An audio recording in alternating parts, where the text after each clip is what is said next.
And today I am here with some fellas from the DSA, and we are ready, cock, to talk Detroit Lions football, because why the hell not? That's why. Facts. So, what is going on, LukeG, man? Tell me what's going on, man. Oh man, not much of nothing, man. Just figure we do an impromptu, quick conversation about a little bit of gridiron football, man. If we can do this and have a little fun, I think everybody can enjoy it. So make sure if you went here, hit that like button, man. Get those likes up. Definitely hit that like button. Just like I gotta say to CA3, what's going on, man? What's going on, man? Man, you seem excited. Ready for some football. Detroit Drew, man, what's going on, man? This is my rifle. This is my gun. This is shooting. This is for fun. I'm ready to get it, boys. Did you know with the full metal jacket? I hear you. Yes, sir. All right, man. I love it, man. So we just here talking Lions football for you guys today because why the hell not? And so the idea of today is simply you guys just give us questions and we're just going to go with the flow. That's really it, man. That's all we're going to do. But I'd like to talk about the injury report. Davante Adams is not playing. Man, how does that affect us, Luke? I think it helps, if anything, because that's one less receiver we got to worry about. We have been able to take out some very good receivers, and although against the Eagles we didn't have to deal with A-Shine, we had to deal with what is the other guy's name? Lord Jesus, Deshaun Jackson. We did have to deal with Larry Fitzgerald. We did have to deal with those Cardinals receivers. We had to deal with the Keenan Allens and those other receivers. So him not being in, that's huge. It's a huge thing to make it easy on us to be able to come out and establish ourselves in that regard. Absolutely, man. Davante Adams was a straight beast, and now we do not have to play him, and that it makes it a lot better for our secondary that's completely strong. Detroit Drew, man, what do you think, man? Does that give us an advantage for this game? Yeah, because if Slay is going to play, he doesn't have to just stay on Davante Adams now. So now if a receiver gets hot, catches 2-3 in a row, you can put him on him, take him out of the game. So now you can move Slay to any side of the field that you need to put him on. He doesn't just have to stay on one guy, which takes a lot of pressure off of the secondary. They just have to stay on their targets and their assignments and just do their job and take care of business. Don't overplay. Just play your game now. Adam Buchart says Darnell Savage is also out for this game. And, hey, the less they play, the happy I am. CA3, man, what do you think, man, with these injuries with the Green Bay Packers and we are getting healthy when it comes to Davante Adams, he's not playing. How does that affect us? I mean, it's good. I mean, it's good anytime one of the opposing teams, one of their best players is out. I mean, that's good at any time. I mean, especially Davante Adams, who's arguably one of the best players. And I mean, and he's the best wide receiver. He's probably a top 10 wide receiver in the league right now. So, I mean, it's very good. And now all Darius Slay has to worry about is a guy like Valdez-Scantling. I mean, who is that? Who? Valdez-Scantling. I mean, who is that? Yeah, that's a good point. Who is that? I mean, so that's very huge, man. What's going on? Antoine is high. Vash Star Win, Alien Source, George Morgan, Joseph Murdoch, Kyle Cantor, Vash, Adam Buchart, Foot Clan, DeBread, of course, the General View, formerly known as JGB. Man, we just here talking football, so give us some questions and we will straight get into it, man, because that's what it's all about. Luke G, for our injury report, it doesn't look like Mike Daniels is playing. However, a lot of other players, like it looks like TJ Hawkinson's going to play. Looks like Slay's going to play. A lot of big names. How does that affect us? I mean, to me, we don't really need the Mike Daniels in this one. I mean, it would be good because it's going to be the first game back. But the truth is, Mike Daniels' value is going to have to really show out when we get to the playoffs, when we get into those harder months, when we hit that November schedule. You know, he's going to have to get on the field by then because they gave him a pretty good contract. So if he does not play, that's huge, you know, in terms of being a problem for us because we paid him. But outside of wait a minute, what in the world's on this picture I'm looking at? I'm gonna leave that alone. Boobs. Yeah, it kind of caught my attention. But but if you just go by the standpoint that who is going to play, TJ Hawkinson, that is the matchup that I think is going to be the problem. Darrell Savage, I think, has done a good job as a rookie, but I don't think he would have did nothing at all with TJ Hawkinson. So now you're talking about them having Adrian Amos as being the only safety blanket. And the only way I see anything going opposite for the Lions having to fail with certain people being out is if we don't execute. So for me, it's not that big of a deal. I think it's a good thing that he's probably not playing. But for the most part, about who's not playing on the Green Bay Packers, they need everybody to beat us. For sure. Drew, now, man. I know Rage finna come in here in a minute. He's gonna be like, now here y'all go. Rage, don't come in here with no extra stuff. Rage. Hey, Wrestling Golden Boobs 37 says, do you think the weather will play any factor, Detroit Drew? Yeah, because I don't know what the weather's supposed to be like in Green Bay. It's gonna be like 70, bro. But I heard that the S word is supposed to be coming to at least Flint this weekend. So I'm not looking forward to snow, but I don't know. It's, the Midwest. You can't predict the weather. Any day it could be 70. Any day you could get snow. If it's, 70 like Carl said, then we'll be all right. If it's cold and rainy, never mind. It's gonna be cold. If it's gonna be cold and rainy, we might have a little bit of a trouble. We don't really play that well outside. Right. It's gonna be in the 40s. It's gonna be in the 40s. It's gonna That's be. It's no rain, but it's gonna be in the 40s. That's perfect football weather, though, man. These guys don't want it to be warmer because they're running around. 40 degrees, perfect football weather. So it shouldn't be a big deal. General View says our wide receivers are a mismatch versus the Packers secondary. I 100% agree, man. We just got too much talent out there. Not just the wide receivers with the tight ends, and they're going to have a lot of issues with that. A lot of issues. Watch for a lot of screen pass because they do blitz a lot. Absolutely, man. D-Map says, what is going on, squad? Hey, we're just talking Lions football because why the hell not? It's Saturday. Facts. The Wolverines won. The Michigan State. They did not win. Nah. I mean, that style of football to me is the kind of style of football I love seeing. When you watch what Wisconsin do, with the ability to run the ball like that, that's what you call dominance. When I'm running the ball and you can't stop it, that's dominance, and that's where I expect to see from Detroit. I want them to just say, we're gonna run the ball and you can't stop it, and I think that's something that they need to do. I don't think that Jones or Williams or any of them running backs from Green Bay have that kind of day. I think we can shut that down. But yeah, it was a rough day for a lot of college teams. I mean, I think another top Georgia lost. Yeah, Georgia lost. Yeah, so South Carolina.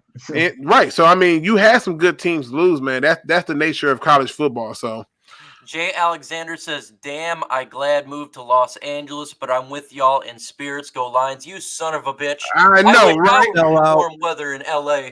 Sell out, move to the stars. He said, I'm glad I'm in here, but I'm with you. You say you got the good heat going on. You can drive 2 hours to some snow and back on and get some. Hey, it's all good. It's all good. Joseph Murdoch says, I was talking to J-Mo about Kerryon Johnson that I might be running angry in this game. I'm thinking the spoof on Stafford pissed him off.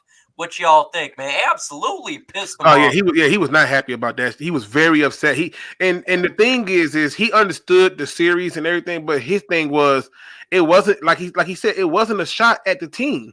It was a shot at the quarterback. And that seemed to be how they view it. And that's been the narrative that's been pushed. 97.1 the ticket pushed the narrative. Some YouTubers pushed the narratives. That the problem is the quarterback. And no matter what we say to show you the opposition of it, everybody wants to say, oh, well, he's got all his yards in garbage time. And I'm like, them a lot of garbage time yards. That's impressive. How is that? Like even if you want to call them garbage time, they still occurred. So it's one of them things where, yeah, he's going to be highly pissed off and saying to himself, okay, let me get my runs in so he can set up his pass the way he needs to be. Now, we're gonna need for some other people to get upset and be angry about it. But the more that they put this material out, the more that I want the Lions to show up and show out. Talk about upsetting. I just watched a Detroit Drew video where everyone picked the Packers to win. Detroit Drew, will you light them up, man? Okay, real quick, Luke, where was your video on that, man? I was waiting for it. So listen, I made the video. I had to go back and edit it. I think I was going a little bit too hard. So I get it. So I had to back out of it. I literally was like going hard, and I was like, okay, let me bring it back some. So I'm trying to figure out if I should still release it, but a more cleaner version. No, all you have to do is just get a bleep effect and just bleep out every time you say something bad. I didn't even think about that. You're right. I should just do that. That's why I'm here, man. Appreciate you. But back to Micro Mike's question. You guys know that most of us on this round table is not very high on Pro Football Focus because all their analysts, every single one of them who do their weekly picks, which if you're not in the Pick'em League or you have not made your Pick'em League picks, you probably should do so now because this is the last time I'm telling you guys because I'm trying to get caught back up. But man, who you telling, right? No, Man, but I'm at Pro 12, Football man. Focus did not give the Lions a single shot to beat the Green Bay Packers. Every single one of them picked the Packers. Now, usually when analysts do that, they did that for New England against the Giants. Every single one of them picked New England. They really do that only on blowout games. There's usually like one or two people who should pick the Lions, but they didn't. So that tells me that people are overhyping Green Bay and are still overlooking the Detroit Lions. Now it's up to Detroit to go take not only what Bleacher Report did to Matthew Stafford, but now it takes this so-called media of PFF and take that into the game and take that and shove it where the shun don't sign, if you know what I'm saying. And the best part about it, what you just said, is the Lions themselves have to understand that when they go out and they do this, they got to expect that those same groups are going to come back and be like, yeah, none of us picked them to win and they won it, but how did they win it? And then the media is going to make it about what Green Bay didn't do. Well, now you're going to look at it since Devontae Adams is not playing. If we win, that's going to be their excuse. Oh, yeah, the excuse is going to be where they didn't have Devontae Adams and they didn't have Savage and they didn't have – and I get it. But all I keep hearing about, he's a bad man. That's all I keep hearing. So, when the Lions come out and they do their part, they have to make sure that not only do they do it, but they do it week in and week out because nobody's going to respect what they do. Excuse me. And that's just the way it's going to be. I mean, all I hear in other people's videos is that. It doesn't matter that Devontae Adams is gone. They're still going to win easily. That's all I hear. So you can't use that excuse, I guess. Yeah, go ahead, Mike. I love it when they pick us to not win at all because they're just full of shit, and I like hearing it. It makes me happy when they just simply dump on us all the time because every time they do that, it never turns out right. It's going to be one of those cases. Oh, the Packers are going to win. They're going to dominate. They're going to win the Super Bowl. The Lions win. Then they're going to say, oh, what the hell happened here? They're going to say, how'd the Packers lose? Blah, blah, blah, blah. And guess what? At the end of the day, we'll be number one in the division. And all those haters will have to be singing our tune, man, because the Lions are for real. I seen You Can Hate Me Now put in the comments section. I don't know if you've seen it, Luke. Put a parental advisory sticker on it, on your thumbnail. I did that like a year ago. I talked about Andre Drummond trade rumors, and I had to put it up on the thumbnail because it was like bad. Yeah, I went hard. I didn't even think about that. I'm gonna tell y'all. Listen, I was trying to tell myself, how can I do this without it being flagged for bad language? Y'all know I have haters and stuff like that, so I'm trying not to give them anything to shut me down. So I'm trying my best to just do it. So I figure what I'll do is I'll just re-record it and just kind of control it. Look, I was irritated. I was highly irritated. I thought that it was not funny. I didn't think that it was tasteful. I've seen some of the other stuff, and I'm like, that ain't even funny. Like I get what y'all trying to do, and I understand in comedy there's a sense of humor, but at some point it's like, bro, if you made it about the team, if they had jokes in there about ownership and Matt Millen showing up being like, hey, can I come back to work? That'd have been funny. You know what I'm saying? But it was all about Matthew Stafford, and you got people he's better than trolling him, like Kirk Cousins and Mitchell Trubisky. Yeah, Mitchell Trubisky should never be trolling Matthew Right, Stafford. like what the hell? So the Gen View's got a great question. He says, with no Adams and Rodgers, with no reliable wide receivers, do y'all think Patricia will finally dial up some blitzes? Luke, no, I agree. Yep. Yeah, I don't think he does that. I think he sticks to the game plan that keeps everything in front of them, where everybody on their hip. He's been calling the blitzes, but they just haven't been getting home. And the reason for that is because the teams we've been playing have been trying to play short ball. So he's taking that short stuff away. I don't expect for him to dial up a bunch of blitzes at this point. If anything, I see him keeping much of the same game plan. And if they adjust to it, then you'll see the blitzes dialed up. But for right now, I'm going to go with a resounding no. Yeah, I think they're doing a lot of contain. And this is basically what that bend, not break defense suggests. It's basically, okay, we're going to give you the easy stuff, but we're not going to beat you in the big time. We're not going to blitz. Aaron Rodgers will tear you up. You can hate me now. Mackenzie says, that be the best when y'all heated, especially Mike when he be losing it. I tell you what, man, we lose this game, and Sergeant Mike's going to come out, and I'm going to be pissed off. There's going to be dams coming out. There's going to be pissed off. Sounded like Jeff Jarrett right there. Oh, my God. So, Right. Oh my God. CA3, you going to be heated if we lose? I mean, yeah, I'll be heated, but I'm a calm guy. I try not to rage too hard. Oh, well, I'm a little different from you from there. Definitely. Yeah, I try my best. It takes a lot for me to get mad. Let's just say that. No, listen, it takes a lot for me to get mad too, but man, like certain things they do hit certain nerves, and I know y'all have seen videos where y'all see me like go spaz something, be like, oh, we gonna just, and I hit on all these points, and I know people look at it, but to me, I tell people all the time, if your expectations was they was going 3-13, don't get mad. You can't get mad. Your expectations was they was going to be a bum team. Don't be upset. If your expectations were they're going to go 8-8, they win 9 games, you should be happy. They go 8-8, you shouldn't be moved at all. My expectations was 11-5.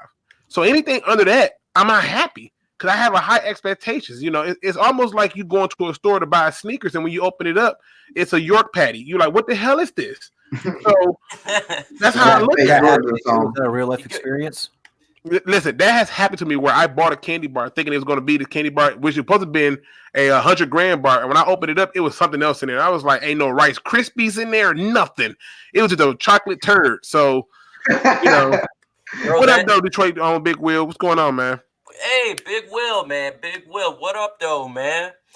Kid KD says, why do people still think Stafford is trash? He is top 10 because people live off stigma. I don't think they understand the Lions' past.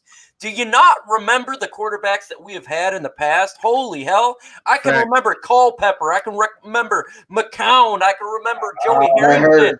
Garcia breaking his leg. I mean, that hurts. That hurts my head. Man. Oh. Yep, they don't get it.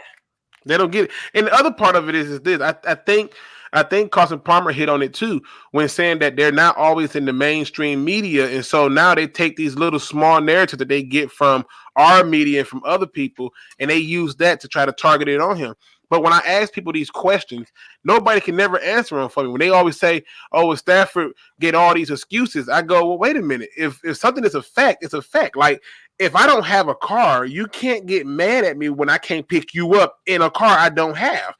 So in the case of Stafford, when I ask people, name me the quarterback who won and didn't have a run game or didn't have a tight end, they don't want to talk about it. And then, they say, well, Aaron Rodgers did it. I said, yeah, after Ty Montgomery went off as a running back. That's when he did it. So there's a difference between the standard that they set for people. And that's why what you see now is people don't want to believe in that because they going by the same media. It's the Lions. That's all it is. All right, Mars Landing's got a question. Well, it's not a question, it's a statement, but I'm going to turn this into a question, Detroit Drew. His statement is, I've been saying Stafford's better than Rodgers, so I'm going to turn a question to you. Is Stafford better than Rodgers? Talent-wise, yes. He's got a better arm and has more natural talent. However, Aaron Rodgers was blessed in a better situation to start his career out. He got to sit behind Brett Favre for 3 years, 4 years, something like that. Yep.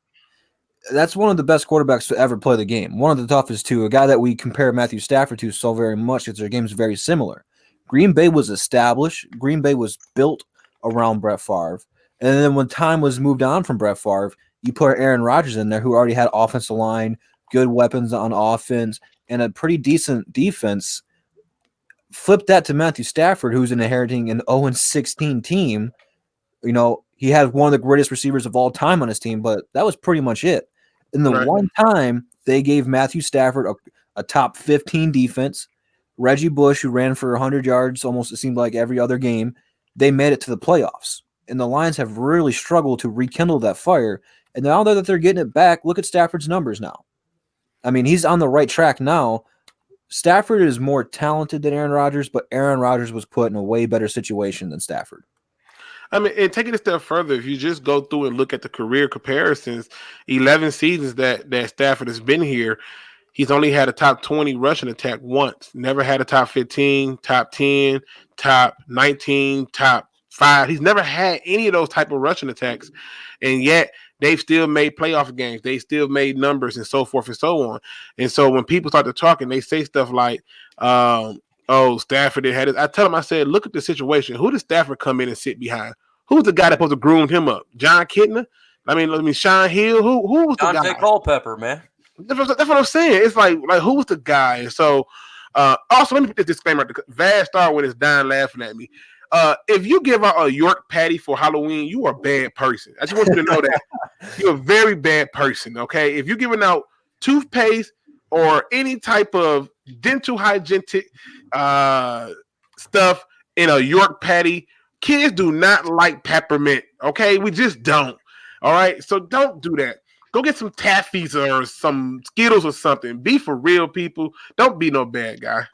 And when it comes to Stafford versus Rodgers, this is one thing why I don't end all be all when it comes to PFF. There's so many things you can grade, but there's a lot of things you cannot grade on there. And what is that you say? Well, you talk about leadership skills. You talk about dealing with pain. You talk about dealing with media, about being a leader. There's so many things that you can't judge that makes an individual completely on a different level when it comes to judging. I mean, would you take a person who's super talented with a horrible attitude or someone who's a little bit less talented with a better attitude? These are the type of questions that you got to understand. And to me, when it comes to Matthew Stafford, the guy's an Iron Man, so I know he's going to be in the lineup. He's proven it, man. He plays with broken spine. He plays with bad hip, and he still runs into defenders like he's a linebacker. So I truly like his skills when it not comes to just talent on the field. So I mean, and it's one of them things where for real, if you just look at how the Lions have been structured for years, this is one of the reasons with Bob Quinn, I instantly recognized his ability as a general manager. And I said, yo, we can't fire. He got more than enough time to get it there. He's turned over 90% of the roster. 90% of the roster. That's a high number to turn. That's like somebody coming in, buying out a company and being like, all y'all were failing. I'll keep you. You're cool. You're cool. You're out of here. Everybody else go. And that's what he did. He came in and turned this thing around, man. It's amazing to me at how many people was drafted prior to Bob Quinn who are no longer in the league. The only player that I think got away from Detroit that I wish was still here, like I truly wish was still here, was Ndamukong Suh. Yeah, Ndamukong Suh was a great player. Yeah. We let him walk because of those contracts due to bad general manager who unable to manage the cap correctly. And that's why we got Bob Quinn, who can actually do it the right way. Because if you have so many giant contracts, you can't build depth and you can't keep the players you want to keep on your team because you can't afford it.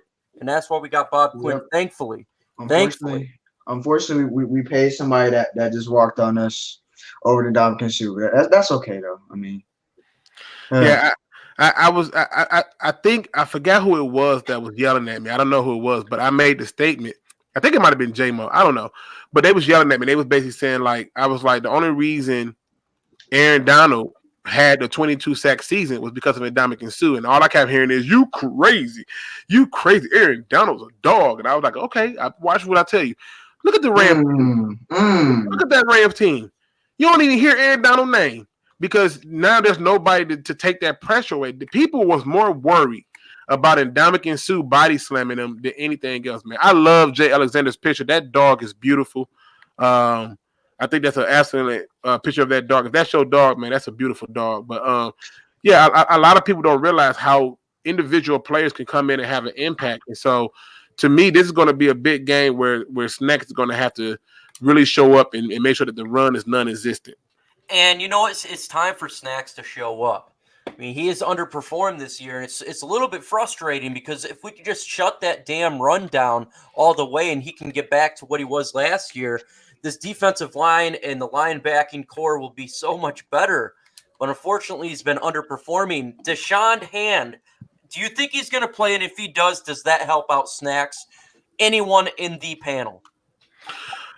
I think it helps, but I think to be truthful, we can't put too much expectation on Deshaun Hand, even in his first return. Football is a sport of rhythm, and so he would have to get back into the rhythm of it to do it. So if he did play, this would be more like an introduction to get him started on his rhythm. I don't expect him to come in and just be this dominating force. He hasn't shown me that skill set yet, but I do think that if he can get in and get his rhythm going, that would be huge. He'll probably be on the snap count. True. Yeah. True. I mean, you have to look at it from that. Also, we got 60 people in the chat, 36 likes, no thumbs down. Let's get those likes up, ladies and gentlemen. Get the video rotating. Like I said, I know it's a little late, and I know some of y'all are probably looking like, why y'all ain't warn us? But we was all just talking anyway and decided, well, let's go live and talk with the family. That's all it was. Yeah, man, because the reason we start this YouTube stuff, we just love talking football. So why not go live and do it and enjoy it with all y'all same time? So slowly you guys creep in. Obviously, it's a little bit off when it comes to the round table. We have it all nice schedule. But, hey, what the hell? Not a whole lot going on now today, and just want to talk some football. When it comes to – I read an article today, and it was about – players that need to perform better at the bye week. And I was shocked to see that one of the players they said that needs to play better was Rashawn Melvin. What the hell were they smoking? Because wait. It said what? Say that one more time. I'm hard of hearing. Rashawn Melvin needs to play better after the bye week. I forgot what site I read it on, but I read it today, and I think I was kind of shocked. I thought it was a parody, but I shit you not. It was legit. Oh my God. I mean, okay. All right. Let me try to unpack this slowly. It's still too early for me to lose it. Okay. The person that they said need to play better is Rashawn Melvin. That's the guy that they said. And who wrote this article? I forgot who it was. I don't know, but I remember reading it today, and I did a discount double check. Because I thought Rashawn Melvin, of all the people you can pick out, to me, Rashawn Melvin is probably the best on the whole team. Specifically for the contract, he got a 1-year deal. No one expected it, and that was a shocker to me. Yeah, I'm not buying that. I absolutely am not buying that. I think Rashawn Melvin has played excellent, and I think that yes, he has some flaws. Yes, but those flaws are so minute that you don't even recognize him. I mean, he has probably been the most surprising player on this defense. I mean, who's been more surprising? Like, Detroit's on Big Will spent countless hours. We had conversations about it, and he kept telling me, you're going to have to skip that whole Raiders season. I'm like, bro, that's hard for me to overlook. That was rough. He kept telling me, just go back to the coast. Go back to the coast games and look at those. And I said, okay. And I finally bought into it. And when I bought into it, I was very impressed with what I saw. And I understood why they brought him here. And it changed the way that I looked at things. And I'm telling you, Rashawn Melvin has been a welcome surprise. And so I don't understand how they can come out and say he needs to play better. What more you want him to do? Go and slap somebody? I mean, what else? What do you need him to do? C. Perry says, I just think we're underestimating Green Bay. This is going to be a tough game for us. Anyone on the panel want to say that we're underestimating them? Do you agree with that? Do you think we're overestimating them? What do you think, man? I don't know about underestimating them. Green Bay is not perfect. Green Bay's defense is getting torn up right now. And you're going against a Lions offense that has a ton of weapons that in every single game that we have played, not one player has had back-to-back good games only because someone else is getting the touches because they've taken those other players away. So you're going to be looking at TJ Hawkinson. He's going to be a good target early on. He might get 3 catches for, 40-some yards. They're going to take that away. All right, cool. Kerryon Johnson, it's his time to shine. He'll get a couple big plays. But once you try to shut that down, guess what? You got Marvin Jones and Kenny Galladay on the outside. You don't have enough people to cover all these guys. That defense is not good as it is. And if you try to take one of those things away, we just exploit their weaknesses. We don't care who's getting the shine. This team doesn't have an ego. We don't have an Odell Beckham Jr., which, Luke, we're going to probably touch on that in a second. We're going up on Twitter. Yeah. Can we stop that? We don't have that guy. We have all these receivers who just want to win because I feel like some of these guys, are underdogs in the aspect of other teams passed them on the draft or wherever they came from. The teams didn't want them anymore. So it's not like we have these superstar receivers who need the ball in their hands. They want to win. So that's what makes this offense so good, because one game they're going to have a good game, and the next week will be Marvin Jones. Next week will be Kenny Galladay. Next week will be Danny Amendola if he ever comes back from his injury. The next week will be TJ Hawkinson. In the meantime, you still have this run game that we're still trying to get corrected and get that going. Well, Carrion's an explosive player who can go off for 100 yards any given game. Green Bay doesn't have enough to stop any of it, and that's just facts. And the best way to sum up what you're saying, Drew, is it's not us underestimating us, but us looking at the matchups on what should happen. They like to rush a lot of people. You can't rush a lot of people when you got tight ends who can catch. You can't rush a lot of people when you got slot receivers who can catch. And the pressure is going to be put on the middle of the field. Now you're down to safety, and you got linebackers who really can't run with anybody. So one of the things I noticed with the Lions is we have found ways, which we have not done in the past, but we're doing it now. We found ways to get linebackers matched up with receivers. And when it's happening, I'm like, how is this, how is this occurring? That is a coaching thing that is happening. So I think you're hitting that nail right on the head. You're right. We got to talk about this Odell Beckham thing because I'm sick of it, man. We got to stop with that talk. So, but Nick, before we get into that, I want to answer this question. It says, what position group would you want another good player in for the Lions? We get to mid-season. That, for me, easily is defensive end or a pass rusher of some sort. I just feel that is the one player, one position we need to really complement this defense. I feel like the linebacking core is actually doing exceptionally well, more than I thought they would this year. The secondary, y'all know what I think about that. When it comes to the offense, it seems like all the pieces there. The one thing we need is to get that pass rush a little bit better.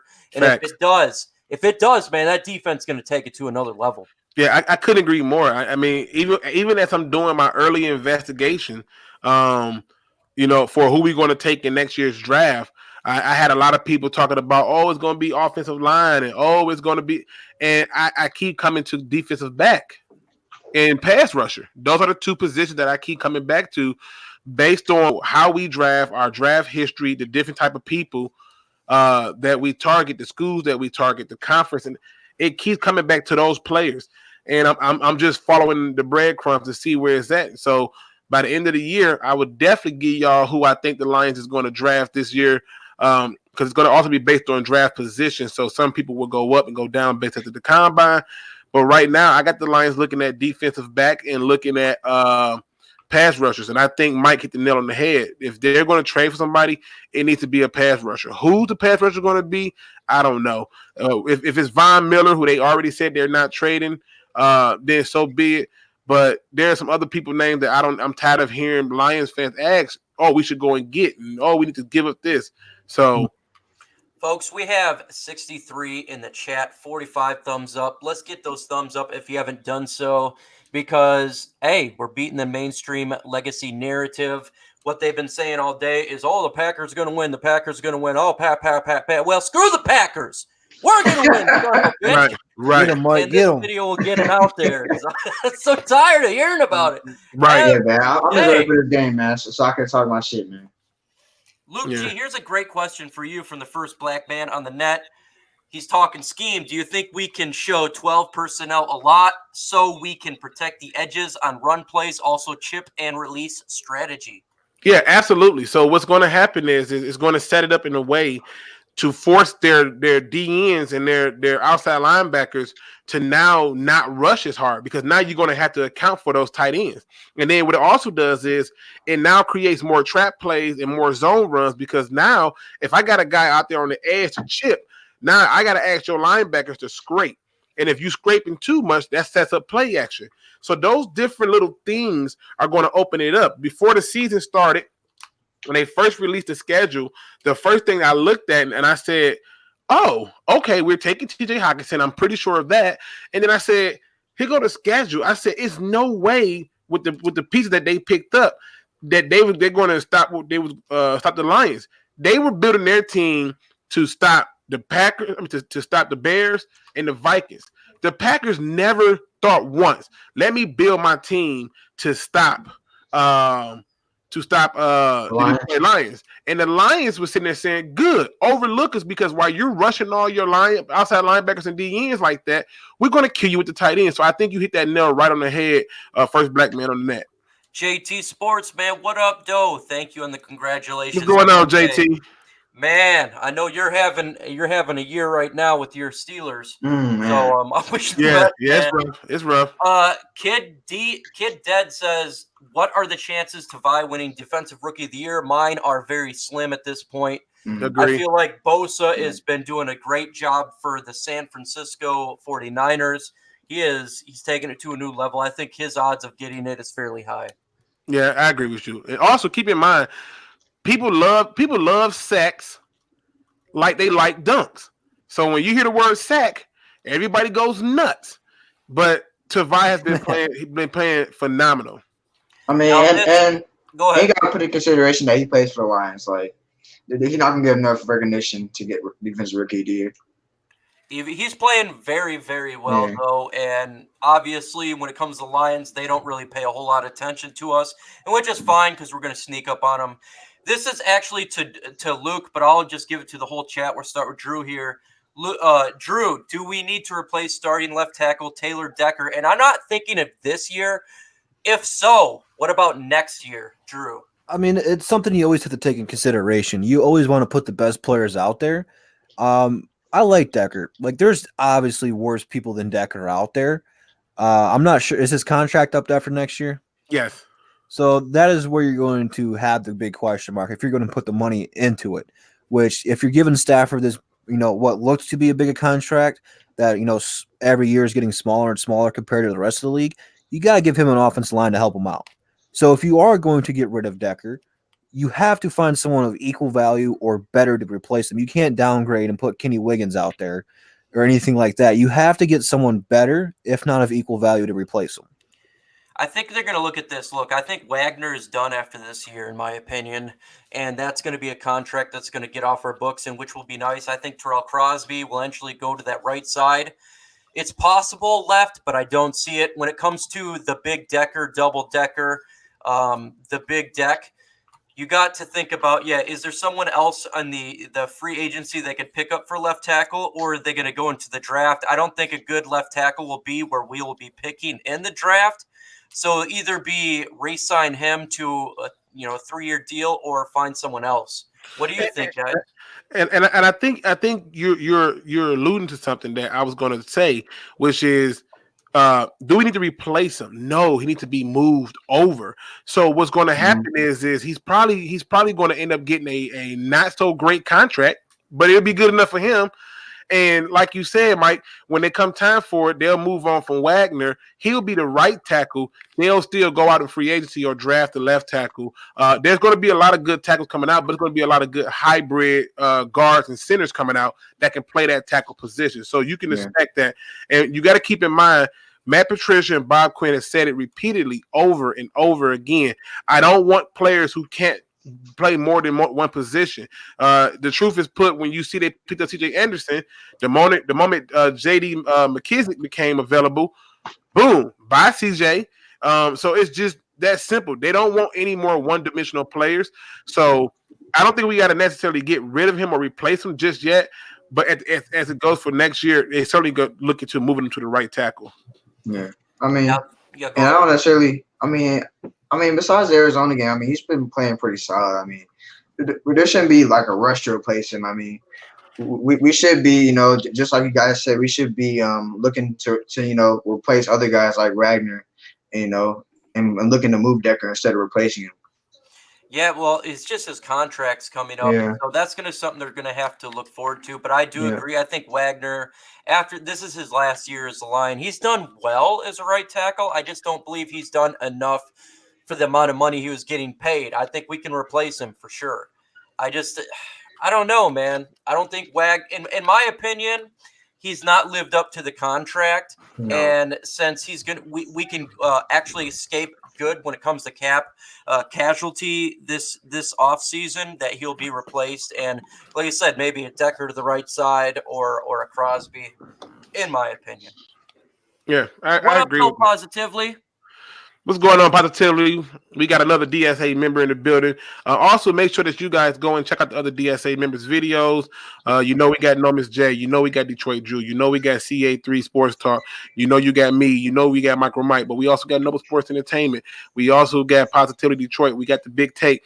We have a plethora of guys who know their sports, and you're not going to get no fluff. So you definitely want to check those out and make sure you hit that subscribe button with them. And it's not just us as well. You want to talk about the DVE, the Outsiders, everything Fact. King. Those are the guys that you want to talk about. Not a whole lot after that, but when it comes to Dose of Dion's one of them too. Dose of Dion. Yeah, Can't forget him. Forget about Dose of Dion, man. He's a great young man. I love seeing what he's doing, and keep it up, man. Keep it up. Let me see here. I got a question for y'all. If the Lions are to win this game, what is one thing they cannot do to our team? Because in my opinion, the Lions' worst enemy is not the Packers, it's the Lions. Facts. So what is one thing they need to not do to win this game? Don't turn the ball over. Limit turnovers, limit penalties. You should be A-OK. And don't choke down the stretch, because we always fail to close out games. Like, it's annoying. It's very annoying. Before Luke steals my answer, don't give up a Hail Mary. Play good coverage on the Hail Mary. Hey, listen. I'm not even gonna say Hail Mary. For me, it's the one thing that they can't do is they can't have a continuous stall of third down. We need to be the king of third down in this game. Third downs completions means that we're extending drives, and that, in my opinion, means that the longer the drive, the harder it is for the offense to get on there, more pressure on them. The turnovers is a very good one. I think that's the truth. But we can't even say red zone, because they surprisingly have been okay in the red zone. Not great, but okay. I just think it's that third down that they got to do. The third downs is where it get it. And Rich Law makes a good point. You can't leave points off the board. Now, if you actually listen to me when I'm not doing play-by-play, I talk to Luke all the time during games, and there's one thing I say repeatedly about why we need to stop doing to win games. He already knows what's coming because I bitch about it every day, and that's damn offensive line flags on a drive.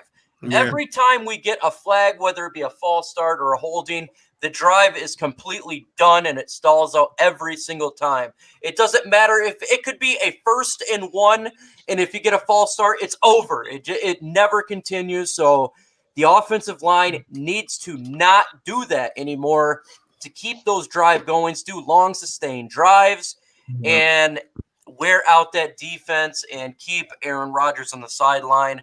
That's, to me, the number one goal. Stop doing the dumb flags, because the dumb flags hurt you and it shoots you in the foot. Malamosa's time of possession and stopping the run is key. Yep. Absolutely, 100%. No doubt about it. It's always the key, because you got to wear out the defenses. When you're on the offense a lot and the defense is out there a lot, you're going to win predominantly all the time, unless it's a fluke turnover game. But keeping that defense out there and wearing them down is exactly what we need to do. And I think we will see it Monday night. And the analysts will be all shocked because the Lions win the game. Mm-hmm. And we will be on the post-game show talking normal while Rage rages.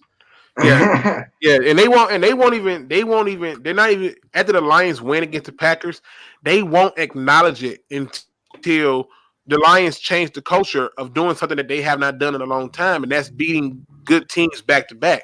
So they need to come out, beat the Packers, but then turn right around the next week and beat the Vikings. And then, and only then, where the media start talking about the Detroit Lions a little bit different. I mean, if the Lions beat the Packers, they're going to talk about what the Packers didn't do. Right, but that's just for that game. They're gonna have to show that they can win it back to back. So let's say, for example, they go out, they beat the Packers, they beat the Vikings. Then I think they got the Giants next. I want to say, they got the Giants after that. You can't lose there, so that's 3. So you figure that's 3 today. That's 5-1, and then the last game is against the Raiders. You beat them. You're talking about being 6-1-1 before you get a chance to go play the Cowboys. You're going to be the talk of the town, because they already know that if you beat the Cowboys at 7-1-1, you're pretty much in the playoffs. But here's the thing, though, man. I think that the Lions can go 4-0 this month, and the media's not going to show them any credit, because the only team really that the media likes out of this 4-game schedule this month is Green Bay. They're not high on Minnesota. The Giants are rebuilding. They got a lot of young talent, but they're not good. In Oakland, they're still rebuilding and trying to recover from this whole Antonio Brown disaster. And even with Antonio Brown, they weren't going to be that good. So I think from the media standpoint that Green Bay is really the only good team that we're fighting this month. So even if we go 4-0, I don't think we're going to get the credit that we need. There's a I was thinking about this after I watched the Bears and Raiders game. Man, that Raiders game kind of fears me a little bit as a trap game because it's over there on their side of the United States. And they did well against the Bears. It's got me worried. I have them winning because I have us going 4-0. But to me, that's like a trap game. And it's a little worrisome for me because I don't want them to get too cocky if we beat the Vikings and the Packers and then think they're just going to go over there and roll on them. Man, so that's my worry. That's my worry. And you also got to keep in mind that with this particular game, and I seen burner account talking about it, saying the referees is going to play a big part in it. The Lions need to play in such a way to where whatever the referees do is null and void. I kind of call it the baby effect, and where like when a baby hits you, you'd be like, oh, it only hurts because it caught you off guard. But if you know it's coming, it's like, oh, that was your best punch. Yeah, they need to be able to say, okay, if the referees are going to assist you, let's put it up in such a way where you're going to need that assistance. So if they handle their business, I don't think we have any issues there. But I just think that we're going to out-physical them. That's my belief. I think we're going to out-physical them. And I think that, I don't believe in a head coach. I don't even think he talks to his quarterback. And I think that's going to be a problem in the long run for him. Well, Frank Caliendo's a good head coach for them, man. You know what I'm on, man, over there for the Oakland Raiders. So bet the refs accept Green Bay pass interference challenges on us. Oh, man, I tell you what, talk about the refs here. That's another worry about mine is the referees, and it's going against Aaron Rodgers. And we know time and time again that anything near hitting Aaron Rodgers is going to be a 15-yard penalty from hitting the quarterback, and I'm worried about that. I love Mars's landing comment where he says Roger always get hurt when he know he gonna lose. It do always seem like that, don't it? Like that's the case. Like every time he know he finna lose, he magically get hurt. That's interesting. I wouldn't be surprised. I think if they handle their business like they supposed to, we're not even having too many of these conversations. We could just sit back and go, "Oh, that's what you plan on doing."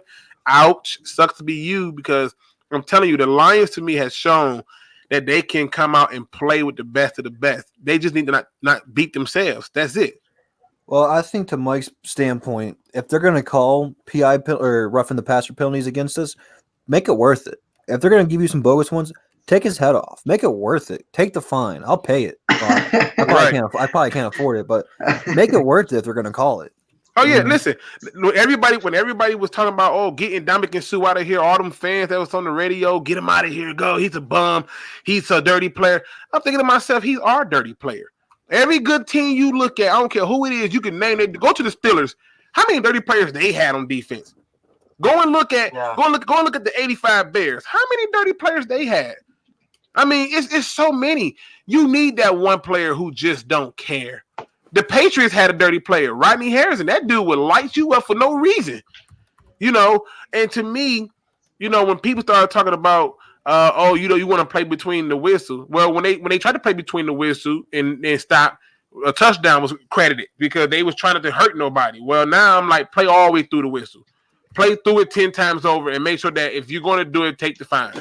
Yeah, and that's like with Jared Davis, he's such a pounder. When he hit that player and we got that 15-yard penalty, that's what you want to see. You want to see that toughness. You want to see what Diggs do. And that's why I like that when they go hard and they're physical. And it puts a little bit of fear on an offense. And you have that little bit of fear, they're going to throw the ball a little bit faster. They're going to be a little shaky a little bit. And so that, to me, that's important. So I like it. I like that a lot. Are you kidding me? Okay. Yeah. got me off track a little bit here. Yep, I got it. Listen, ladies and gentlemen, you're going to notice that there's a troll account in here. Please disrespectfully let that person know to get the HELL out of here. They doing a little bit too much. And it's like, bruh, get out of here with that. Like, you just unnecessary. But that's not going to mess our groove up. Let's get back to it, though. I think if we just put the focus on what it needs to be, which is, in my opinion, if we just put that focus on how the Lions need to perform, not so much as what Green Bay do, but what do the Lions need to do to win that game?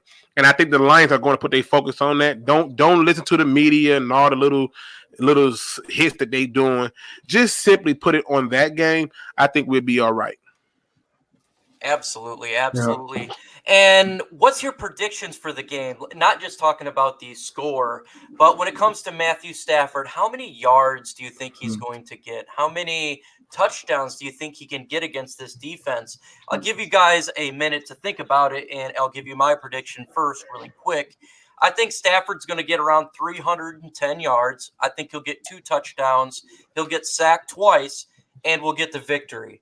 That's my prediction for Matthew Stafford stats. What do you guys think? I think Stafford throws for 2 touchdowns, but I also think we rush for 2 touchdowns. I think the score goes 28 Detroit, and I think that we limit Green Bay to a bunch of field goals. I think we win 28-20. I think Aaron Rodgers would get maybe 2 touchdowns, but at that point, it's going to be a hard push because they're going to end up being one dimension. In terms of his passing yards, I'll give Stafford about 305. And I think he will be somewhere around the 70% completion percentage. Oh, that's nice. That's nice. I like that. Jay Alexander says 250 yards, 2 touchdowns. I can definitely see that. If Kerryon can get moving and we get that running game open, God, that would help out. And reducing his passing yards and really tearing up that defense would be nice to see. What do you got, Detroit Drew? I think he needs to have around 350 yards. Ooh. That'd be a statement for all the Bleacher Report. That will shut up some of the haters that keep saying Aaron Rodgers is head over heels better than he is. Touchdown wise, I think 2 is a pretty good mark, and I think he's a third one to Marvin Jones. There's something about Stafford and Marvin Jones clicking up against Green Bay. They've had that chemistry against them the last few years. But I think you guys are pretty head on with the run game. If we move the ball down to the goal line, I think it's Kerryon's time to shine and get some of those TDs that way. Yeah, and I think Stafford throws for 2 touchdowns and 300 yards, and I think Kerryon will have 1 touchdown as well. Also, Eric Perry says, I finally caught you boys live, and I hit that like button immediately, man. Appreciate you for rocking with us, man, and coming into the building and showing us some support. Eric Perry, you are one. If he hit that like button, if you don't hit that like button, we're sending Eric after you, man. Oh my God, you're one of the biggest human beings I've ever seen in my life. You make C.T. Fletcher look small, Eric. Looks like the mountain from Game of Thrones. Yeah, man. Look, listen, look, like, man, he got those Tookie Williams arms, bro. Like that's those guaranteed let you know I'm gonna beat you down arms, bro. Like, hey, I ain't mad at you. Hey, Tookie Williams didn't need arms, bro. Look, the general review say, when you getting out, bro? Like, what the hell? Like, my man out here looking like the Incredible Hulk. When Eric Perry hits that like button, I'm surprised the whole internet didn't shut down. Right, what the hell? That's how that dislike went away last week. He hit the like button and counteracted it. Man, you could be my bodyguard for this show, man. I mean, and the sad part is this: when you see the picture, you don't see shit but a big ass arm. I don't see no head, no neck, no shoulders. I just see an arm. Where in the hell is the rest of your body at? And how did you get that picture to look like that? I've heard about the 22-inch pythons. That's the 44-inch pythons right there. Damn, that's the Incredible Hulk. Listen. I ain't even bullshitting. Listen, his arm's so goddamn big. I just started lifting up weights while I'm on the show. Like, fuck this, I gotta catch up. So, man, he gonna hurt me, man. Hey, Eric, man, get on. Eric, I need you. Get on my Discord. I need to know what the hell you doing because I'm not doing it right. Tell me, get me on Discord or Twitter. I need all kind of help. You got. What the hell am I got? I got a 15-pound dumbbell. I got to go up about Oh 20 my goddamn pounds. I need a 50 right now. Where my 50 at? Hey, yo, I just wanted to come in here and say what up, man. I'm at What's work good? right now, bro. What's I just going wanted to on, come in and J-Mo? say what up, bro. What up, though, What's J going Mo? on, man? Throw a question at me before I leave, bro. I got a question for you, I J-Mo. got one better for you, Luke. Oh, you okay, go ahead. What was it? Drew, chill out. No. I What already was know it? What was it like to meet me at LCA? I know you were starstruck. Hey, low key though, it was cool, but I saw Miles Killebrew this morning, bro. Okay, all right. Yeah, bro. But the funny part is nobody knew who he was but me. It was hilarious, man. Because he looked like I know they normal people, but he looked like a regular dude. Like you wouldn't know unless you was a football guy. Hey, listen, man. And I hate to do this, but this is funny. Why did D-Town say, I bet you his legs are skinny? Man, no, the hell they not. No, you see that, man? Listen, that's not no man who ain't working on his legs. That's a dude, that man. Yeah. See, just not tell you, he say, nah, D-Town, nah, bro, I used to live to the squat. See what I'm saying? See what I'm saying, bro? I'm telling you, that ain't no man with no skinny legs. That dude probably walking around here. I bet you he walk with his arms out like he want to put them down, but he can't. You know, Man, He doesn't have Lions. he doesn't have a membership to the gym. The gym has a membership to him. right? What the hell? for real, man. One time I was walking out my high school game. I was going to a car, bro, to the car, and then I see this big dude in front of me, like he has like a whole like mohawk, bro, and it's Will Harris right in front of me, bro. I'm like, bro, what? I could literally throw my remote around Eric Perry and it'd start revolving like it was gravity around the moon. Man, if you go remote that, bro, it will reflect right back to you, bro. Man, Bro, when I listen back to this, I'm gonna be dying. Hey, no, but listen, it caught everybody by like you know, when you see the picture, it caught us all back off guard. Like what the? Like I didn't see nothing, bro. I didn't see. Listen, I don't even know if he got a forearm. All I saw was a bicep. I'm like, what is this? I want to know what size shirt that is, bro. Right, man. Listen, that can't. That's bruh. gotta be tough. But you know, man, he been a good sport, man. So we appreciate that. But yeah, man, Yo, throw me that question, though. Yeah. This is hilarious, bro. All right, man. Hey, J-Mo, what's the final score? Lions and Packers. Bro, y'all keep calling me crazy, but I'm getting more and more confident by the day. 40-24. Oh my god. Duh, I'm telling you. Oh bro. my gosh. They don't have Devontae Adams, bro. It's over. That just took the score down. I don't even think they're gonna score 24. I'm being nice. Yeah. Man. Let me ask you this. Let me ask y'all this because I got one for you, J-Mo. J-Mo, and I know you're ready for it. J-Mo, what's going to be the response if the Lions, for any reason, lose this game? SOL. That's where that's where they're gonna go. Bro. Okay. It's gonna be fireman Patricia. Matthew Stafford can't win a big game. All of the usual. But it depends on why we lose the game. It don't even matter. We could lose the game on one freakish play, like a block field goal. Remember the Eagles game. So, and then everyone would get blamed. But they be like, it's the same old, y'all ain't never changed. Then we win 3 games in a row. They be like, oh. Because that's what could happen if we lose. We could win 3 games right after. So, right. We lose this damn game, I'm going to send Eric Perry to Patricia. Change right. We gotta win after right. after clowning Rage. We have to win. We was clowning him. We can't clown him and have him come back, bro. Like, no, that's not gonna be good. Man. No, for sure. No. Well, you know what? Let's jump a little bit because I really want to talk about this because I'm sick of this. I want to talk about this. All right, I'm out, yo. All right, J-Mo. Peace out, J-Mo. Geronimo. I want to talk about this, man.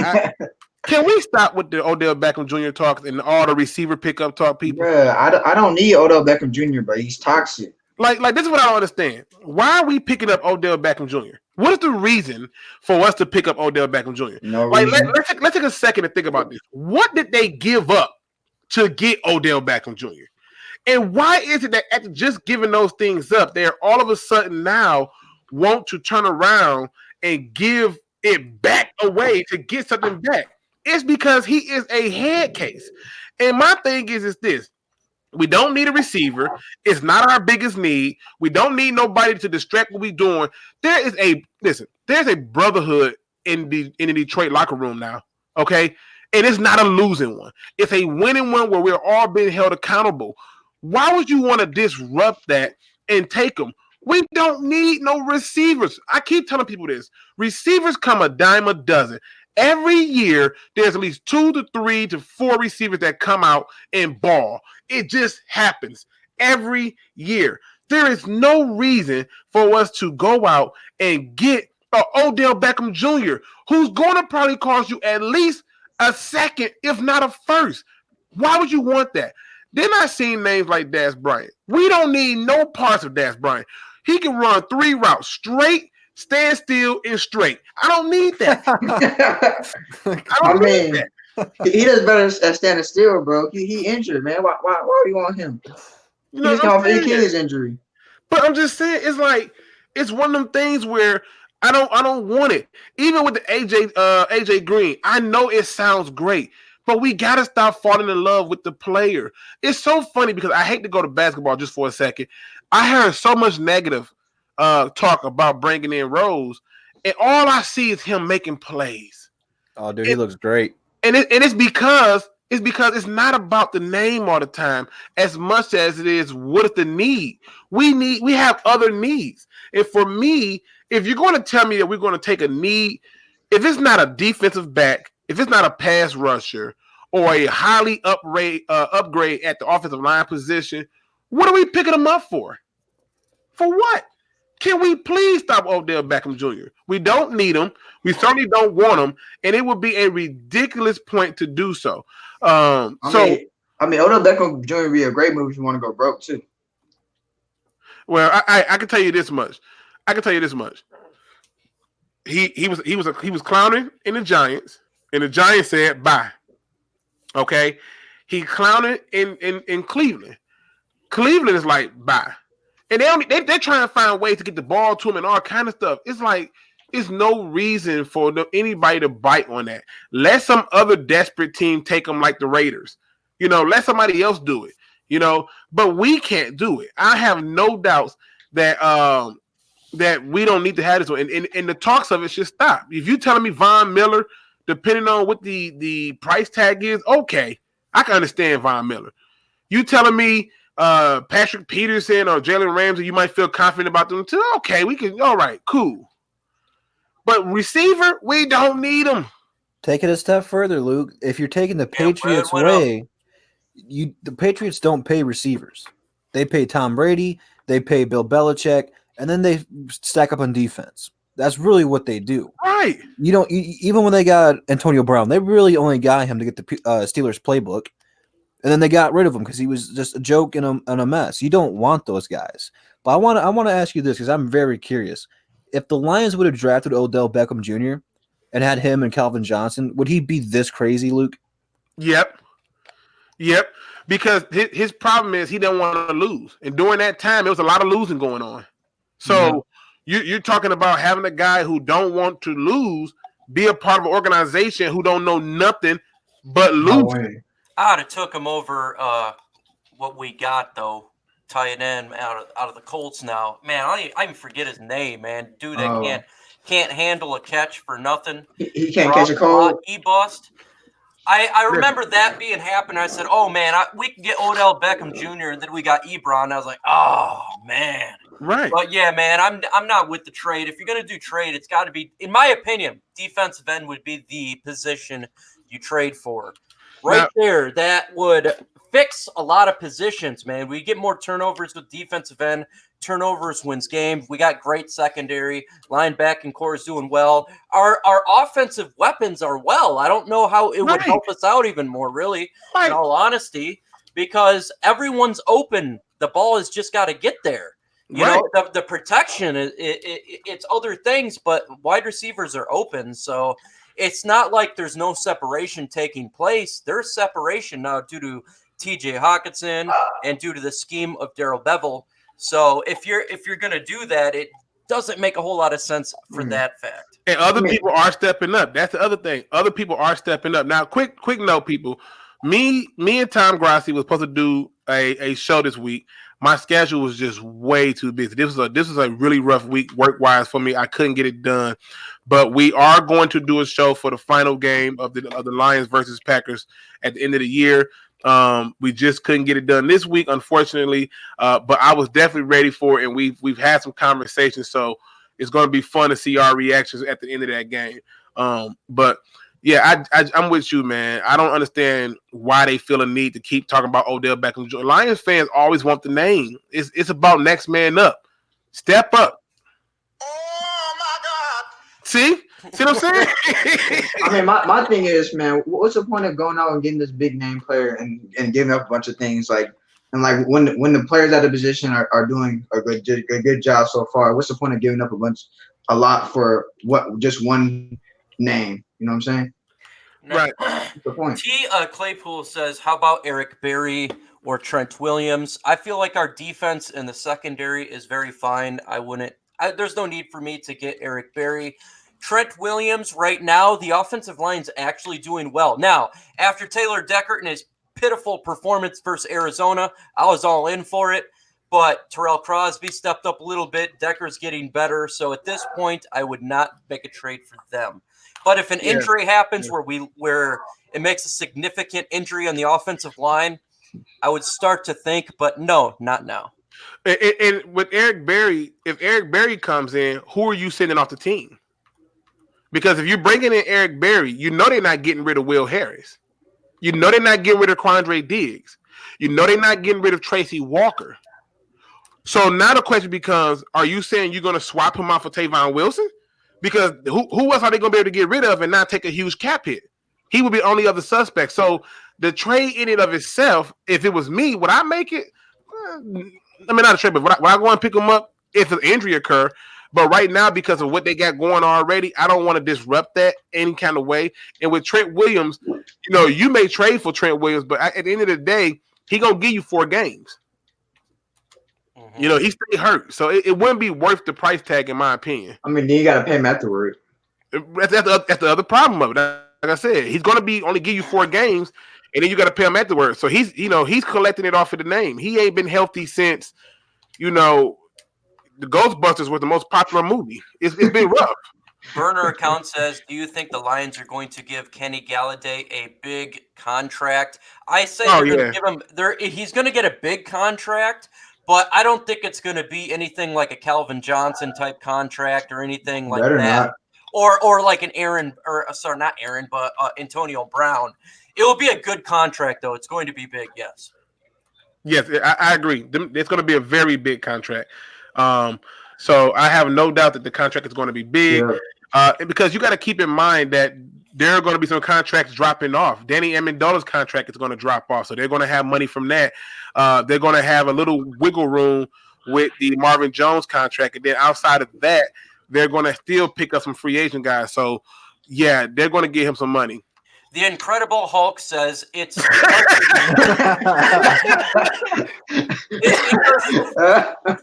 the Detroit Lions fans are jaded and not used to having a system.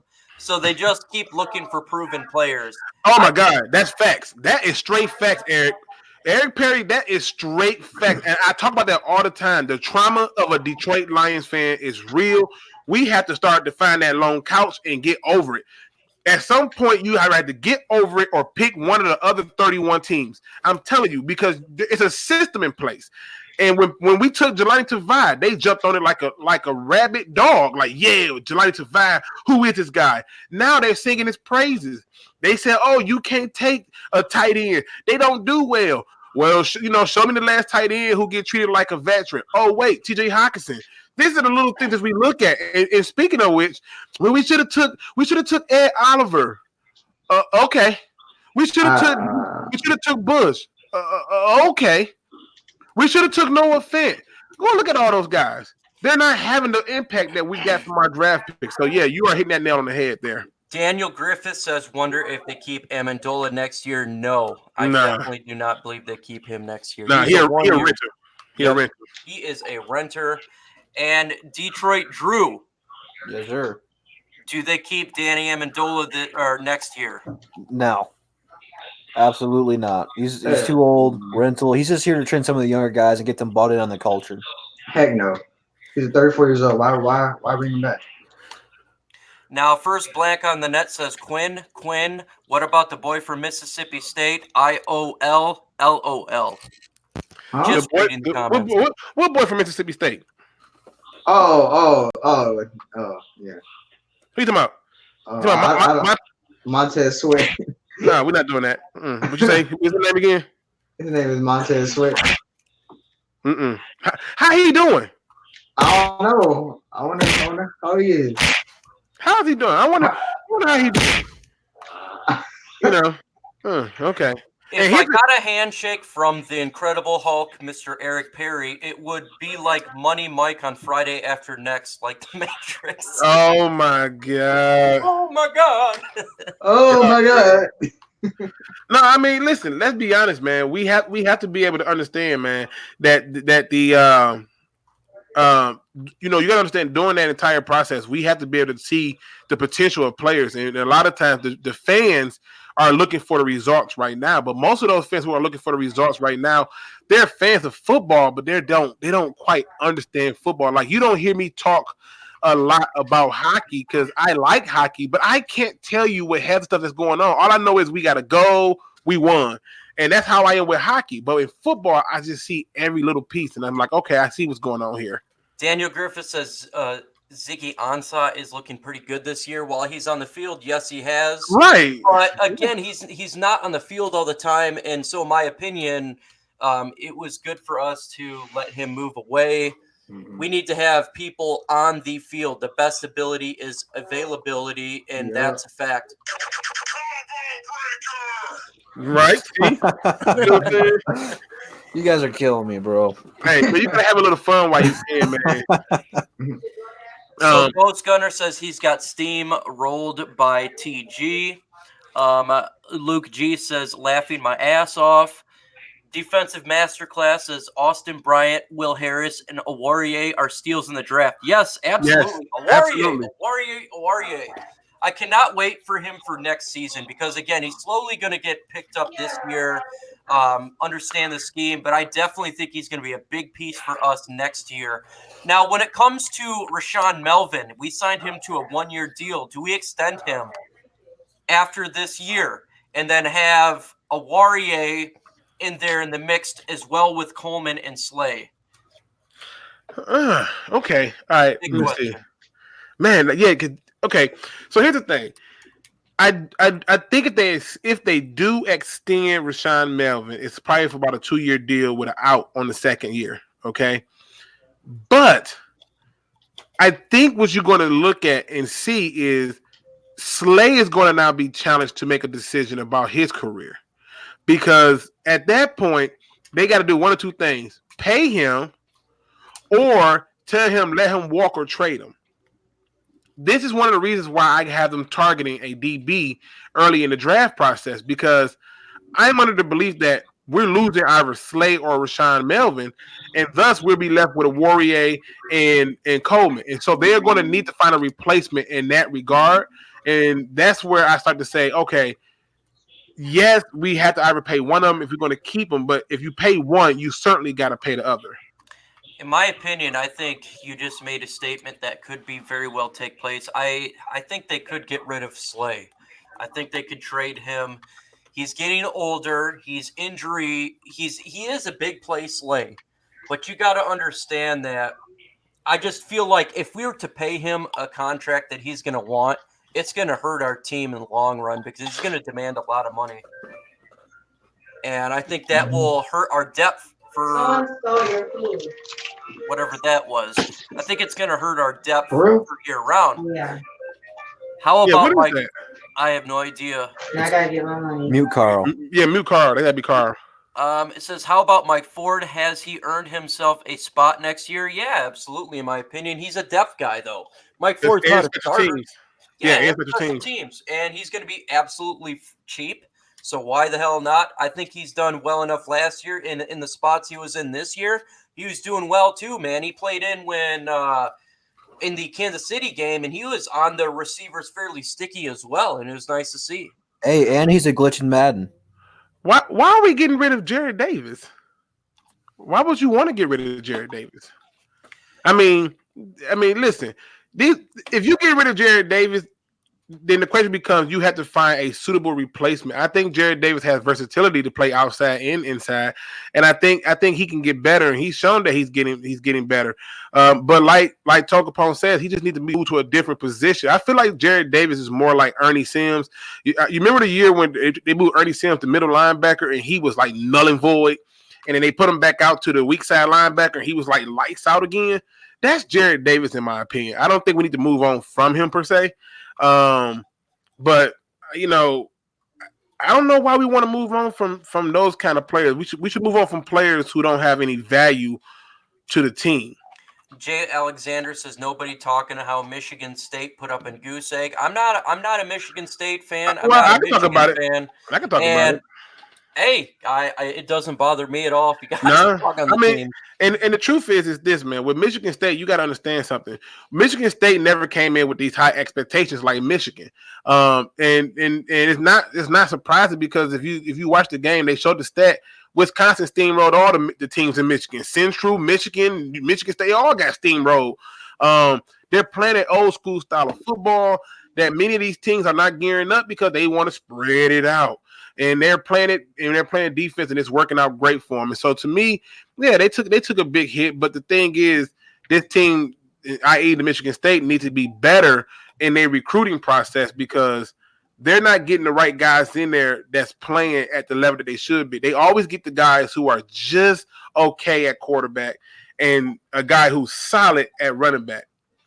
They got to win those battles. Defensive masterclass says Ramsey will demand a lot of money too. Talking about Jalen Ramsey or Darius Slay. Yes, he's definitely going to demand a lot of money, not because he's just a great cornerback, but he's also 25 years old. So he's going to demand a big contract as well as you're going to have to give up a lot for him. Now, that's just depending on if even the Jaguars would give him up, and it's not even looking like they are this year. I think they want to keep him. Yeah. And also, the owner of the Jaguars sat down and talked to him and had a powwow with him and said that he's not trading him. So he's literally not going anywhere. So, don't even get yourself comfortable for that. He's not going anywhere. The owner's already said that I'm not trading him. We have an understanding. He's going to be here, and he's going to be a cornerstone player for our team. So the Jalen Ramsey thing, I think, is off the table unless they come with those 2 first-round picks. And if the Lions give that up, Bob Quinn is going to be on my hot seat. D-Town says, do you think Darrell Bevell gets a head coaching interview this offseason? I don't want to lose him. No, I don't. He's been an offensive coordinator for Seattle when he won Super Bowls. He would have gotten it already before. He wasn't even coaching last year, so no, I don't see it. I know Detroit was about to say something. No, because like you said, I was trying to think of a different way than what you said, but you said it perfectly. His days in Seattle, or if you want to even say Minnesota, because that Minnesota team was pretty good with Adrian Peterson and Brett Favre, that he would have got his opportunity to be a head coach already. Being here in Detroit for 1 year, it's not really going to show the teams that much. Usually what Detroit produces is defensive coordinators come into head coaching slots, or they go out there and be coordinators for somewhere else. Very rarely do our coordinators go anywhere else to become head coaches and be really good ones. Yeah, usually they go to the Dallas Cowboys and become their coach. Whether it be and here's a fun fact. It's a fun fact that you point out. A lot of the coaches are on Dallas, and it makes you wonder how you have so much talent, but y'all just keep underachieving. So, and here, another fun fact is, if Jim Schwartz gets a head coaching job, he would be the first coach to be a head coach of the Detroit Lions in almost, I think, 15 years to then get a head coaching job from the Detroit Lions. So the Detroit Lions are not producing it. However, if Detroit mess around and go into the playoffs and they win 12 games and they get to the playoffs and they do something in the playoffs, yeah, be concerned that Darrell Bevell will get some phone calls. Does he get the job? I don't know, but the phone calls, absolutely. Carl, CA3 Sports, is about to leave. Yeah, my fault. I had to go, man. I had to handle some business, man. But I'll tell you guys later, man. I'm ready for some football, man. I'm ready on Monday. I'm ready. I'll be there Monday, but all right, go, Carl. Man. All right, man. Adios, man. Eagle. Alfonso Williams, what up, Doe? Honolulu Blue and Silver forever. Start Jelani Tavai. What up, Doe DSA? And yeah, man, Tavai, LukeG. how much he play versus the Green Bay Packers. Start Jelani. What's going on, man? What are you thinking? I don't think you want to start Jelani for this game. Not that I think he's going to be bad, but I think you want to keep him in that role where he's a support to the run. So you're going to see him on the field, but I think you need somebody who can have speed because they're going to try to work us to death with receiver screens. It's going to be a lot of receiver screens and a lot of short crossing routes. They are notorious for trying to run these screen runs where they're trying to get you to bump and chip you off. I expect to see us have the speed out there to do that. The real concern for me, surprisingly, this game is going to be Christian Jones. He's got to make sure that he stays sound in his discipline. 4th and 8 don't occur if he stay home. So, those little things do make a difference. Also, we have 74 people in the 75, and we got 68 likes, 1 thumbs down. Can we get those likes up, ladies and gentlemen? The 1 thumbs down need a little bit more love, and the best way to show them that love is to fill the chat up with some thumbs up if you have already thumbs up the video, and hopefully he gets a heart, if not a brain, and change that thumbs down. Okay, Ghost of Judah Tribe is now in the building. Folks, as you all know, I got no beef with him. He's got no beef with me. And so I'm fine with him in the chat as long as everyone does not get into cursing at each other and going crazy. Everything's all fine, man, with that. And I got moderators just in case. Let's see. Start to vie over Jones. That would be interesting. I still think Jones has done a great job, though, for what he's asked to do in coverage. True. No, he's not done good in coverage. I think he's made a lot of mistakes. Kennard has been well as well. Ghost says, laughing my ass off. He says, the toilet is not too bad so far. No, man, not too bad. I was talking to him about the Kansas City game, and yeah, man, that was a big game for us to win that game, and so it is what it is. Y'all, okay, now they're going at it with each other. Thumbs down, he must be from Green Bay. I don't think so. I think I kind of know where that thumbs down Yeah, came yeah, from. we know who the thumbs down is, man. It's trust me, they need love, and we gonna continue to give it to them, man. That's all you can do. Give them love. I'm gonna tell y'all, when y'all deal with negative adversity, man, just give them a smile because that's gonna make them mad even more that you smiling at them. So, and go to Judah. I know it's not you, Judah. Yeah, we know it's not you. We know it's not. But at the end of the day, man, people need love, and that's all they need. Just give them a little bit of love, man. That's all. All you need is love. That's all. Yeah. Even Magic Johnson's double positive, so keep positive. What? What? Okay, I wasn't. All right. I wasn't ready for that one. All right. Yeah, folks. I've been getting trolled on occasion, and we already know who it is, and so we just try not to mention it. And no, it's not Ghost of Judah Tribe. I know who it is. It is what it is, man. It is what it is. I just keep every time they create a fake account, I just simply block it every single time, and it is what it is, man. Let's see. Maybe they accidentally presses the dislike button instead of the like button. But the dislike is gone. Okay, it's gone. okay. So it's now going. It's now, but they're going to put it back because they need to, they need to feel like they got some power. So they're going to put it back, but don't worry about it. It's gone now. But listen, go ahead. I wanted to bring this up because it was something that I was talking to a buddy about, and what he said to me kind of had me thinking. And what he said was, did the Detroit Lions make a mistake? And this is what he said: did the Detroit Lions make a mistake in not adding another God, what is it called? D tackle to the roster? And I said, well, they added, Mike Daniels. He said, no. He said, did they make a mistake in not adding another versatile D tackle like Hand? And I was like, but that's Mike Daniels. And he said, no, you're not getting what I'm saying.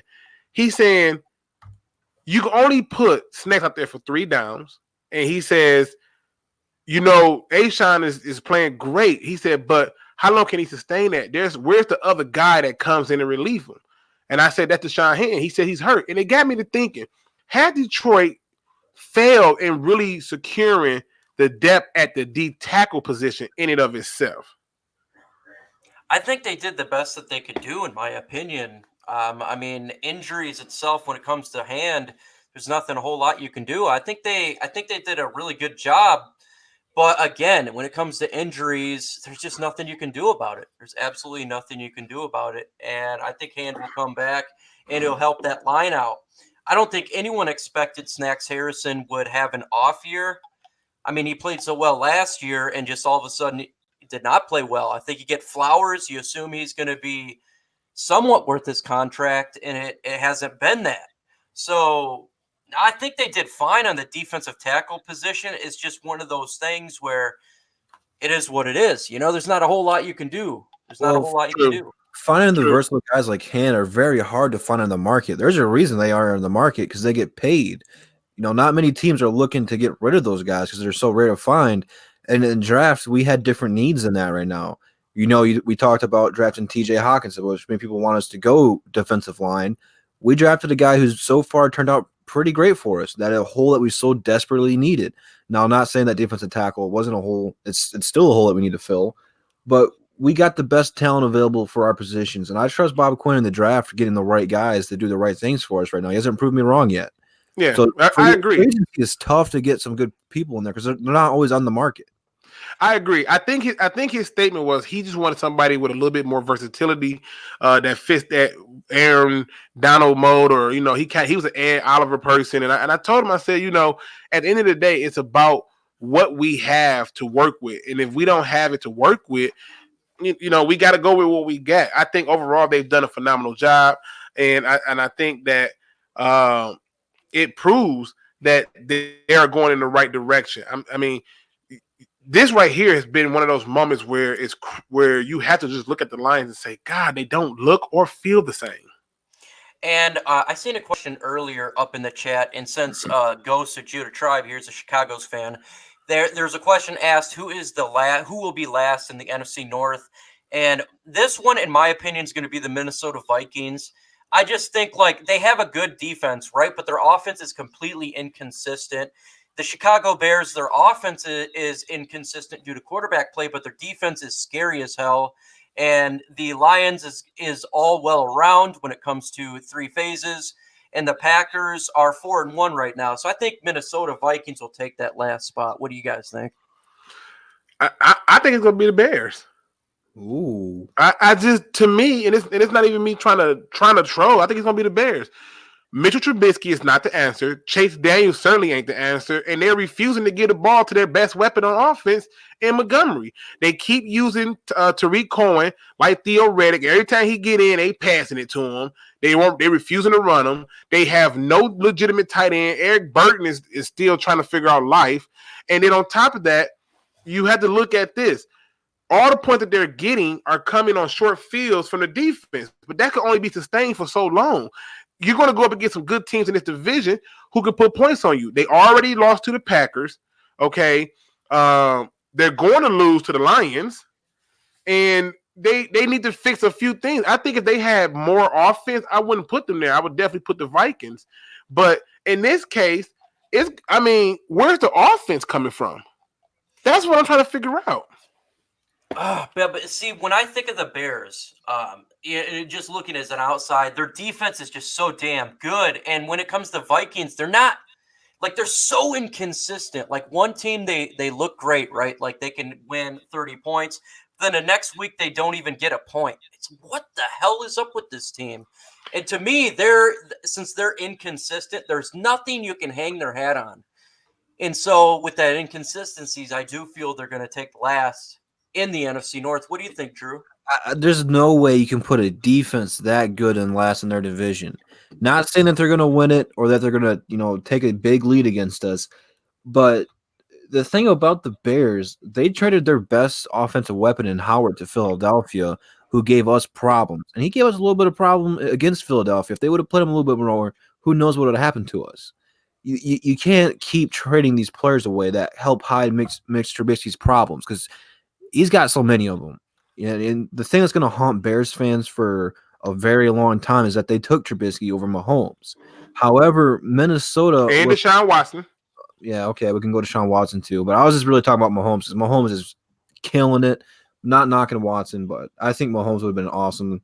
Who knows? Anyway, Minnesota, the thing about them, they look great against bad teams, but playing against any of the NFC North teams, Kirk Cousins is going to fold.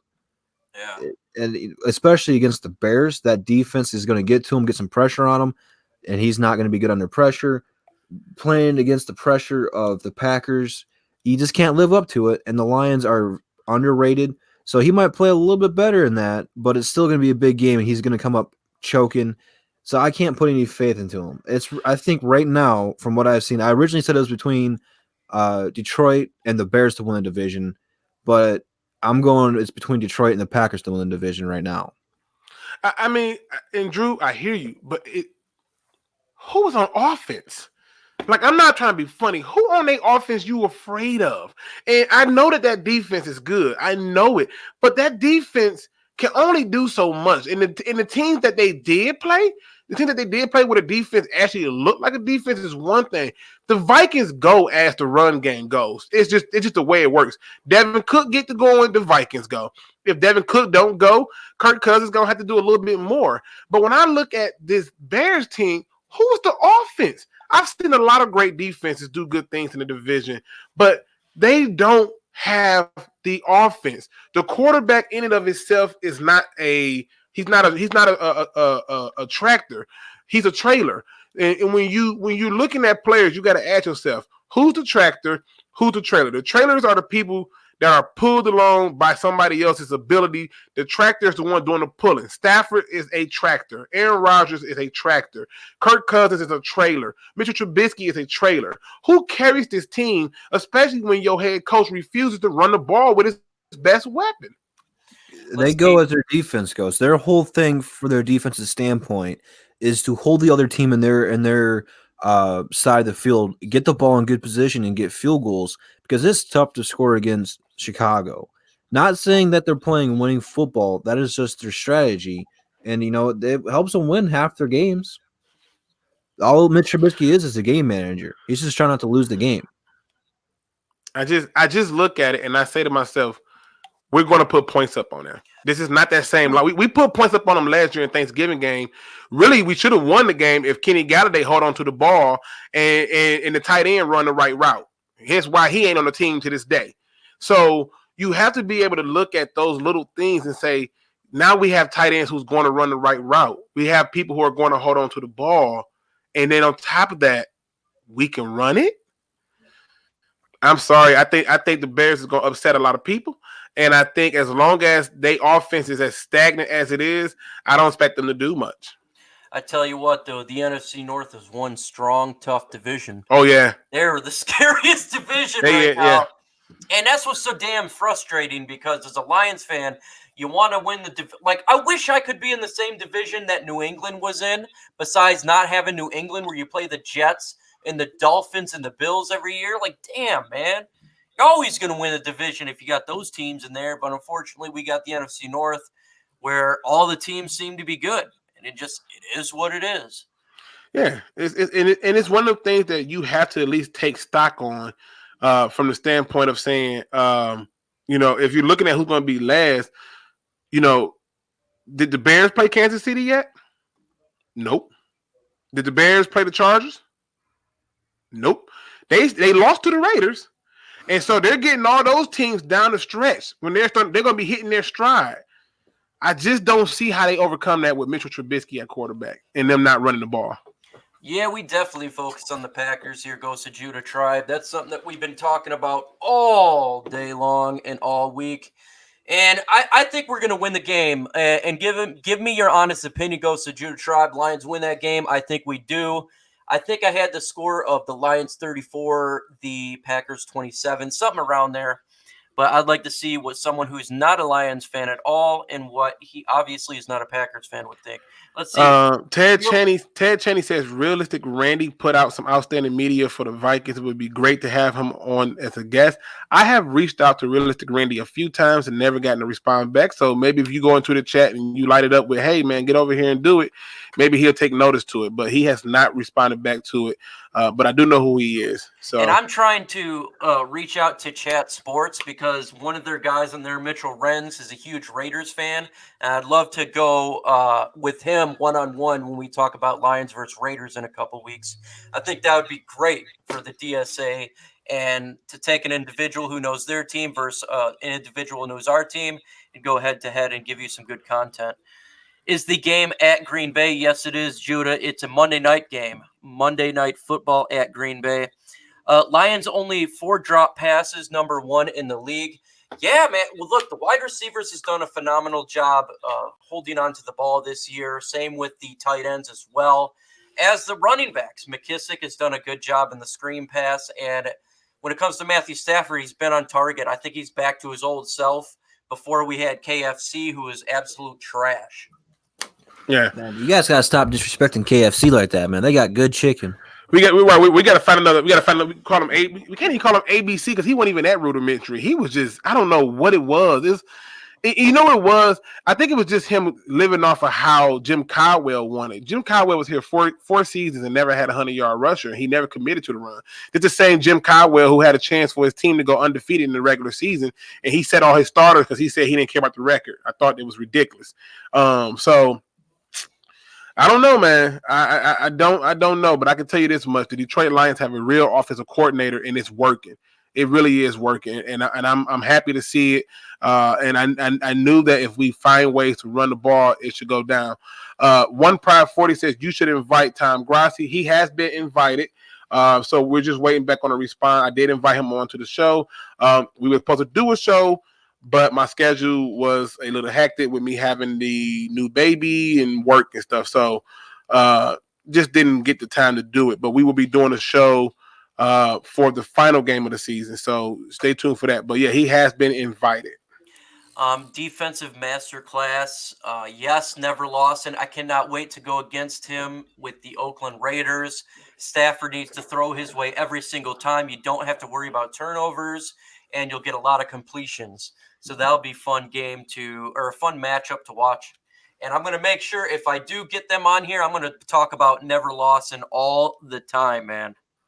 Oh man, yeah. We gonna have to make sure we talk about Nav because that's gonna be our guinea pig. We're gonna pick on him. So I think that would be the best target against the Raiders. But the next 4 games, in my opinion, and I agree with Judah on this, is going to be very telling of the Lions, but none more important than those next 2. The Green Bay Packers and the Vikings. You win those 2 games, and it's a runaway. It's a runaway with this division because I don't believe that at the end we're losing to the Giants. I don't believe we're losing to the Giants. So at the very least. Now that Raiders game could be a trap game, but outside of that, I feel pretty confident these next 4 games. I feel that we finish 6-1-1 and get ourselves ready for some Thanksgiving dinner in the form of some tough meat known as the Bears. Speaking of dinners, do you guys see what's going on in the chat? No matter if you're a team fan of the Lions, Packers, Bears, or Vikings, the one thing that brings us all together is Popeye's chicken sandwich. Facts. Hey, that's a mean sandwich. I'm mad that they sold out. I only got to eat like a half of one. Somebody had to cut me a piece. I'm mad about it, man. Facts. All right, folks. We've been on for getting close to 2 hours here. Shannon, what up, though, man? Thanks for coming a little bit late, though. If you want to rewatch it, just go ahead. Again, yeah, we've been on for almost 2 hours. We just want to talk some Lions football for a little bit because why the hell not? There's nothing else going on. Ghost of Judah Tribe, I have got to get you on here when we do Lions versus Bears. I think that would be fun, or on your channel.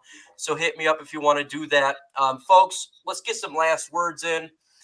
Detroit Drew, man, what do you got to say to the folks out there? I cannot wait for Monday, man. It feels like it's forever away. It's a big matchup, probably one of the biggest of the season, and it should be a fairly entertaining game. Well, this is a real competition for the Lions. See how they're going to bounce back from a loss after playing so hard, see how healthy we are, and see if this team's ready to go. It's going to be fun, man. I can't wait. All right, Detroit Drew. Luke G, what do you got to say to the folks? Hey, man, I know this was like a last-minute thing, but you guys still showed up in force. We truly appreciate that. And you were very, entertaining. Shout out to Eric Perry because he took a few jokes, even though that's got to be the biggest goddamn I've ever seen in life. That's ridiculous. but he took the joke and had fun. Would appreciate that. Also, y'all hit those like buttons. If you have not hit it, we are at 78. Let's see if we can get over on up to 80. Truly appreciate that. And I like to try to end it with something kind of positive. So, you know, they say when you fall down, you can always get up. The best part about getting up is what you do afterwards. You can either run that race or you can stand still and lick your wounds. Understanding that licking those wounds simply means you had a moment of clarity to plan your direction. And when you do so, direct yourself in the direction of greatness. With that being said, ladies and gentlemen, make sure that you subscribe to all the members of the DSA. Links should be in the description, and you will be able to also not miss a show, as well as be on when you have a chance to do so. And don't be no chump. Please do your research. Tomorrow, Sunday, a lot of games going on. Enjoy the day. Lions don't play, but we definitely can watch some of the NFC North teams and just simply listen and enjoy some football and hang out with the family. Lions football is Monday. We got the pre-show. We got the in-game analysis, play-by-play by yours truly, Mr. Micro Mike, and post-game show. So it's going to be a long night. We have not figured out what channel it's going to be on pre and post. Well, we definitely going to go. It will happen because I took Tuesday off to make sure this happens. Yes, definitely goes to True to Tribe. We got to do it, folks. He's a lot nicer than you would expect if you actually listen to him. And I do quite a bit. Every time he goes live, I try to jump on there and talk a little bit of football, and he gives me some facts about the Bears, and we go back with the Lions. So we got to do it one of these days, Judah. We got to get together and do it. I think it would be freaking epic. But though, with that said, man, enjoy the weekend, enjoy the night, enjoy the Sunday. See you Monday. And adios.